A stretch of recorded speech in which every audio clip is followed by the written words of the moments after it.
আর রাজা কংস আমাকে পুরস্কার দেবে, পুরস্কার দেবে। আয় আয় আয়।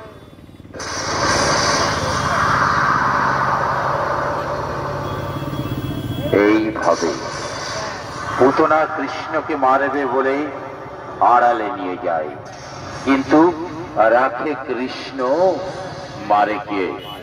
তিনি সকলের রক্ষাকর্তা, তাকে মারবে পুতনা। কৃষ্ণ মনে মনে ভাবছে, পুতনা তুমি ভাবছো আমি বাচ্চা ছেলে, কিন্তু আমার কত ক্ষমতা তা তোমার কোনো ধারণা নেই। তুমি আজকে আমার হাতে বিনাশ হবে, তুমি তো সেটা জানো না পুতনা। তবে দেখো পুতনা, আমার কত শক্তি, আমার কত ক্ষমতা।